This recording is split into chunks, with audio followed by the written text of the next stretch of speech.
Power వచ్చాక మన చుట్టూ బాధ్యత కలిగినటువంటి వాళ్ళు, సంస్కారయుతంగా ఉండేటటువంటి వాళ్ళు, అహంకారం లేనటువంటి వాళ్ళు, సరైన గైడెన్స్ ఇచ్చేవాళ్ళు ఉండాలి.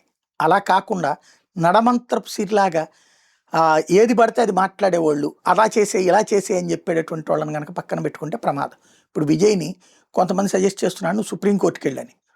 సుప్రీంకోర్టుకి వెళ్తే ఇప్పిస్తా అని చెప్పేసి సుప్రీంకోర్టుకి వెళ్ళి ఇప్పిస్తుంది.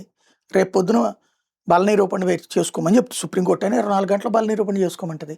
ఈయనకి ముందు నా దగ్గర ఇట్లా 118 మంది మద్దతు ఉన్నారండి అంటే ఆ లిస్ట్ గవర్నర్కి ఇయ్యి అంటది. గవర్నర్కి ఇవ్వడానికి లిస్ట్ లేదు కదా, 112 మంది సంతకాలే ఉన్నాయి కదా.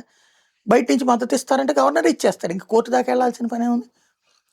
కోర్టు ద్వారా గవర్నర్ ఒకవేళ బల నిరూపణ చెప్పి చేస్తే అప్పుడు అక్కడ లేకపోతే డిఎంకే, ఏఐఏడిఎంకే వీళ్ళందరూ పక్కకి వెళ్ళిపోతే ఏమైపోతుంది అంటే, వీళ్ళు కోరుకుంటుంది అది కాదు.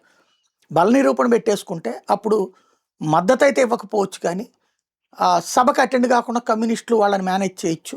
తద్వారా ఉన్న వాళ్ళల్లో బలం హైయెస్ట్ ఉంటుంది కాబట్టి సరిపోతుంది అనేటటువంటి రూట్లో విజయ్ని గైడ్ చేస్తున్నారు. మరి సక్సెస్ అవుద్దో లేదో చూడాలి.